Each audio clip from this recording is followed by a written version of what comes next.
All right, so the Indians, what they do so far, and we're only early on in January, they've chopped off $77 million off their payroll in the last 2 years. Well, there you go. Give it all to Lindor, and he sticks around, right? I don't think it works that way. You still have to have other positions. Oh, you do? Okay. It's not the king in his court where it's just 5 guys. Lindor, Ramirez, and 10 pitchers. That would be ideal. Actually, 44. I overrated it. It's 44 million since then. Okay. So let's take a look at who they've lost over the last 2 years to add up to that 44 million that they've chopped off. Let's take a look momentarily. Well, there you go. So in the last 2 years, they lose Brantley, Encarnacion, Melky-Cabrera, Andrew Miller, and Jason-Kipnis, yan-gomes, Josh-Donaldson, yonder-alonso, Trevor-Bauer, and Corey-Kluber.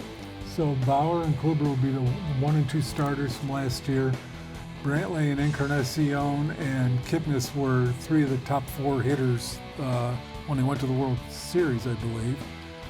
And Cabrera that was another one. I don't understand what their weakness in the outfield, why they let him leave. And he didn't sign with a very big contract. I think he went to Pittsburgh last year and signed for like $2 million. And he had some good days for the Indians. What did you think of Corey-Kluber and what he said on the Players Tribune?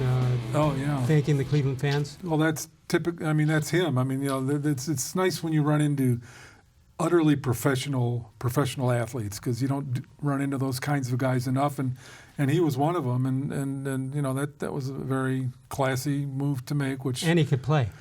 Yeah, that helps when you can do that. Yeah, it'll be interesting to see how it goes for him this year because.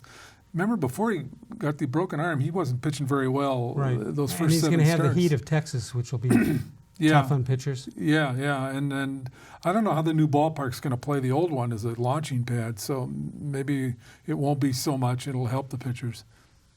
I doubt it. Probably not. But not if they use the juice balls like they did last year. Okay, so they admitted to some of that anyway. All right, so the Indians, they didn't make any additions that I can think of.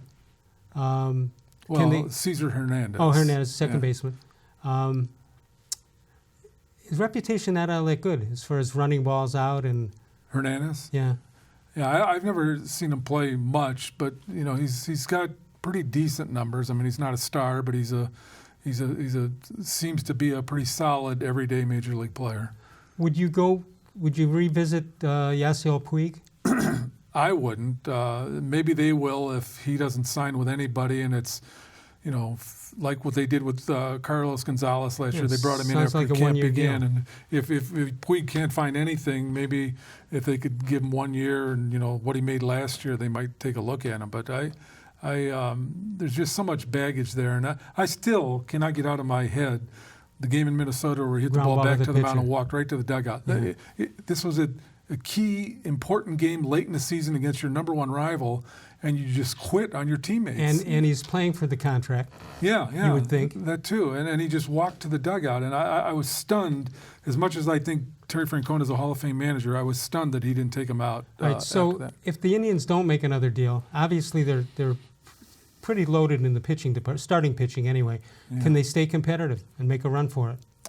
Yeah, I think they can. I mean, they are very loaded in the even though Bauer and Kluber are now gone, but Clevenger's an emerging star. Bieber was the MVP of the All-Star game last year, and if Carrasco can get back to close to what he once was, that's 3 solid guys at the top. And you're talking about Carrasco as a starter.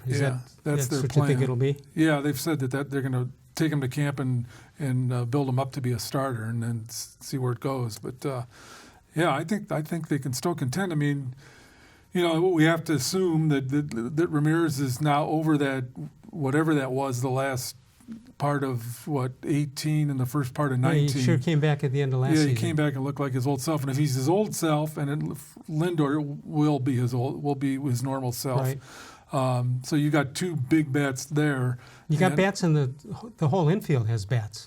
Yeah, that's true. And Santana's Mr. Consistency. So, again, you don't have to have the best offense in the league with that pitching, but you have to be pretty respectable, and I think they have a chance to be that. And Hand has to be your closer? at least in the beginning. Yeah, although I'll tell you what, this Class A that they got from Texas in the Kluber trade sounds like he's a closer in waiting. I mean, when you average 100 miles an hour on your fastball, you don't wait long. That gets a lot of attention. Yeah. 2-1